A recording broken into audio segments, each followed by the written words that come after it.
بسم اللہ الرحمن الرحیم۔ السلام علیکم۔ نئی اپڈیٹس آ گئی ہیں۔ اب آپ کو فلائٹس جیسے آپ لوگوں کو معلوم تھا، آج کی لیٹسٹ اپڈیٹس ہے کہ فلائٹیں کب اوپن ہو رہی ہیں۔ سب سے پہلے آپ کو بتاتا چلوں کہ 15 جولائی کو اوپن ہونی تھی، پھر اس کے بعد فیصلہ کیا کہ 31 جولائی کو 31 جولائی کا جیسے فیصلہ کیا، اعلان بھی کر دیا، پھر ایمریٹس ایئر لائن نے اعلان کر دیا 31 جولائی کو نہیں 25 جولائی کو یعنی کہ فلائٹ چلائی جائیں گی۔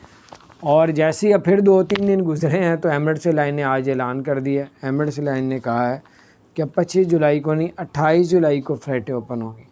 تو بہرحال یہ 2-3 دن آگے پیچھے کر رہے ہیں، تو اس کا مطلب یہ ہے کہ فلائٹیں اوپن ہو جائیں گی۔ اگر تو فلائٹ اوپن نہ ہونی ہوتی تو 25 جولائی کے بعد اگر ایمریٹس ایئر لائن اعلان کرتا تو پھر 5 اگست کا کرتا، 10 اگست کا کرتا۔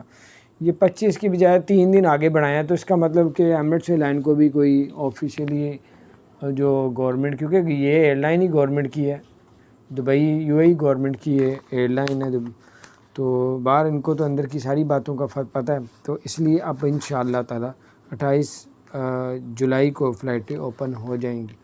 تو بہرحال ابھی آپ ٹکٹس بک نہ کروائیں جب تک 28 جولائی نہیں آتا، اس وقت تک آپ نہ کروائیں، کیونکہ بعد میں پھر آپ پریشان ہوں گے ریفنڈ کے بارے میں، کیونکہ پیچھے ریفنڈ کا بڑا مسئلہ پڑا ہوا تھا۔ تو اس لیے اب تھوڑا سا صبر کر دیں، جہاں اتنا انتظار کیے تو چند دن آپ کے سامنے 28 جولائی آنے والی ہے، تو انشاءاللہ اللہ پاک خیر کرے گا۔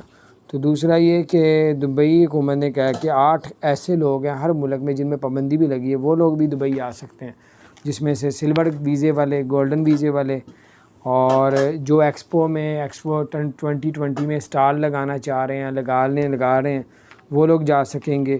اور اس کے علاوہ جو میڈیکل والے ہیں، ڈاکٹرز ہیں، نرس ہیں، یا اور جو ہے گولڈن ویزے والے ہیں، تو یہ روزانہ کسی نہ کسی فلائٹ میں جا رہی ہیں، خصوصی فلائٹیں بھی چل رہی ہیں، تو اس میں یہ سب لوگ جا سکتے ہیں۔ اپنا خیال رکھیں، چینل کو سبسکرائب نہیں کیا تو سبسکرائب کر دیں، بیل آئیکن پریس کر دیں تاکہ نئی سی اپڈیٹس آپ تک پہنچیں۔